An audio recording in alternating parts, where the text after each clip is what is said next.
Jadi waktu itu lewat di FYP gue, katanya cowok itu kalau selingkuh effort. Gue yang pernah jadi selingkuhan sangat setuju. Kenapa gue setuju? Jadi gini, dulu tuh ada cowok yang deketin gue. Dia tuh baik banget, kita sering sleep call dan obrolannya tuh nyambung banget. Gue ngerasa kayak sefrekuensi sama dia. Perhatian juga, suka ngirimin gue GoFood, kayak gitu-gitu deh. Gue pikir kan dia cuma pengen virtual sama gue, tapi beberapa minggu kemudian dia ngajak gue jalan nih.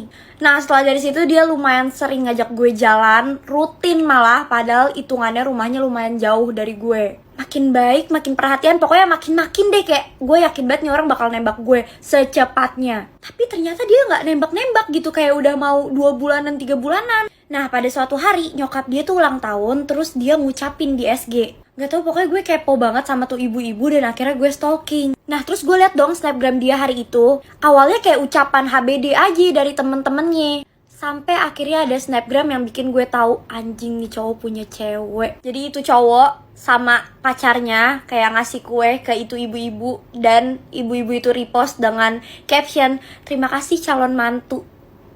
Calon mantu! Gue langsung nge-like dong, kayak anjing berarti selama ini nih cowok punya pacar. Terus gue stalking itu IG ibu-ibu, sampai ada di mana postingan tuh ibu-ibu foto sama tuh cewek di Villa Puncak.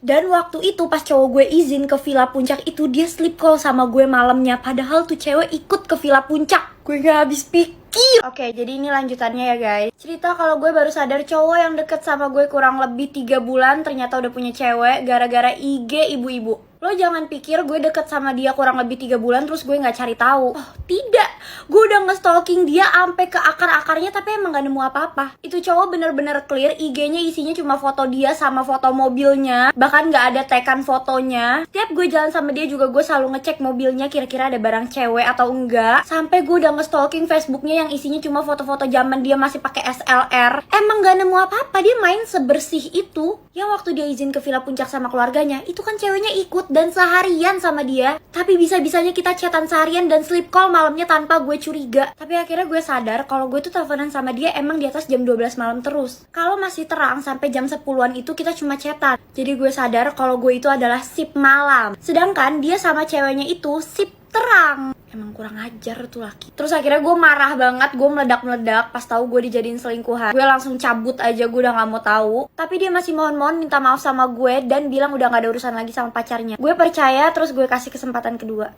Dan setelah gue kasih kesempatan yang kedua, ternyata dia masih jalan loh sama ceweknya. Pokoknya gue udah muak banget, gue telepon dia, gue maki-maki, dan ini cuma sisa chat yang gue punya. Selang beberapa bulan kemudian dia ngechat gue dan dia bilang kalau dia diputusin sama ceweknya. Terus gue udah gak tahu lagi kabar dia gimana. Pokoknya gue udah lost contact dan gue udah gak mau tahu. Semenjak dia, sekarang gue kalau deket sama orang pasti gue langsung nge-stalking IG ibunya. Karena kalau gak ada IG ibu-ibu itu gue gak bakal tahu kalau ternyata dia punya cewek. Makasih banget tante karena sudah menyadarkan saya kalau anaknya tuh bajing. Ini gue doang, apa lu juga ngerasain sih? Waktu awal-awal diajak jalan sama cowok gue, baru-baru pertama kali jalan deh pokoknya, gue bawaannya ketar-ketir banget, lu tahu. Nih ya, misal gue mau ketemu maghrib, tapi gue udah siap-siap dari zuhur. Terus nyiapin bajunya tuh dari kemarinnya. Bingung, aduh besok gue pakai baju apa? Mau make upan aja, tangan gue gemeteran. Terus momen yang paling menegangkan itu pas dia ngechat, "Aku OTW rumah kamu ya." Terus makin keringet dingin pas dia ngomong, "Aku udah di depan."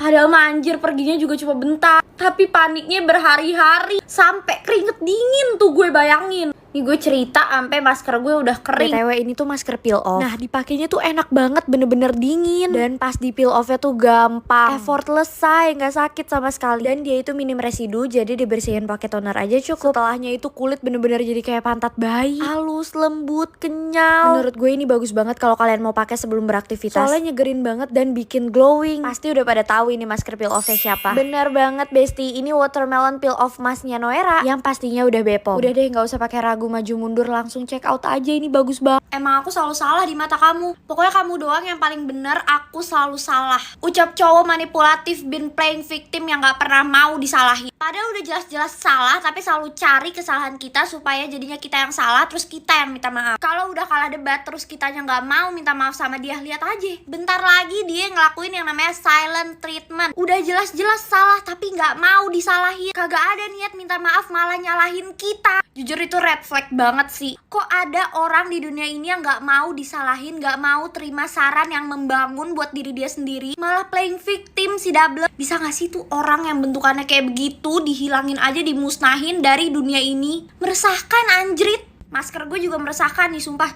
Wangi sugus anjir. Jujur yang pertama kali gue notice tuh wanginya enak banget, super duper relaxing. Dan lo harus lihat masker ini pas dibilas muka langsung cerahan banget, bener-bener cerah. Dia juga ngebantu ngebersihin pori-pori jadi kelihatan samar banget. Tekstur muka tuh jadi halus, flawless, lembut, lembab. Asli bagus banget, gue gak bisa berkata-kata lagi. Ini masker special editionnya Noera. Super cocok buat kalian yang masalah kulitnya tuh kusam. Ingredientsnya ada kolagen, vitamin aloe E, vera, dan allantoin. Cewek kalau udah kena sakit hati, yang jadi korban bukan siapa-siapa, tapi rambutnya sendiri, say. Yang dipotong sampai bondol, diwarna-warnain, udah kayak ayam yang di depan SD, lu tahu nggak? Warna-warni, say. Habis putus, terbitlah bondol. Belum galau, say, kalau belum bondol. Lu tahu nggak sih sebenarnya gue tuh kedinginan. Bukan kedinginan karena sikap doi, tapi masker gue dingin banget anjir. Ini udah gue diemin 20 menit, gue udah kedinginan sekarang, jadi mau gue korek.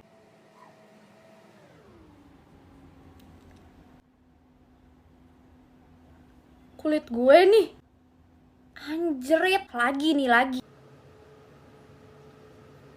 ini jadi halus banget, kayak pantat bayi, tahu gak sih? Kayak tuh, lu lihat, ini mah beneran bagus. Ini tuh kalau lu lihat ada putik bunga Bulgarian asli.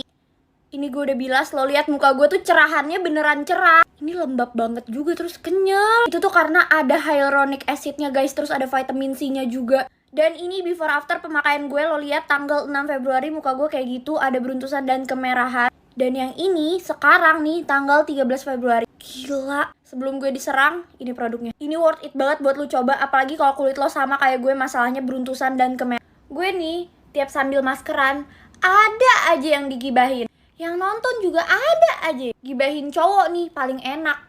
Bikin masalahnya sekali sama gue gibahinnya berkali-kali. Pokoknya gue belum puas kalau belum gue gibahin ke TikTok. Enak sih gibah gitu ya sambil maskeran begini. Padahal mah ya Allah dosa gue. Gue sekarang lagi kagak pengen nambah dosa gue, nggak pengen gue gibahin orang. Kita gibahin masker aja, say. Kali-kali, he. Lu tahu nggak zaman-zamannya masker Teddy Clubs? Yang ini nih viral banget kan? Ini tuh satu-satunya masker organik yang gue tahu udah Bepom pada saat itu. Nah lu tahu nih masker gue sekarang, lu lihat teksturnya enak banget, selembut ini. Gak ada scrubnya sama sekali. Lihat deh, teksturnya bener-bener kayak es krim, creamy banget, lembut banget. Gue excited banget pas Teddy Club punya masker di jar kayak gini karena gue secinta itu sama maskernya yang ini. Gila, soalnya gue cocok banget sama maskernya Teddy Club, cuy. Ini recommended banget buat kalian yang kulitnya sensitif dan acne prone. Selain karena teksturnya lembut banget dan gak ada scrubnya, ingredientsnya juga oke-oke banget nih. Ada matcha powder, green tea leaf, kaolin clay, licorice root extract, aloe vera, dan niacinamide. Masker ini ngaruh banget di gue kalau lagi beruntusan yang meradang sampai merah-merah gitu, atau kalau pori-pori gue lagi kotor banget banyak komedo. Karena setelah dibilas tuh langsung kelihatan banget, muka langsung bersihan, tekstur kulit juga jadi halus banget, lebih cerah juga dan gak bikin kering sama sekali.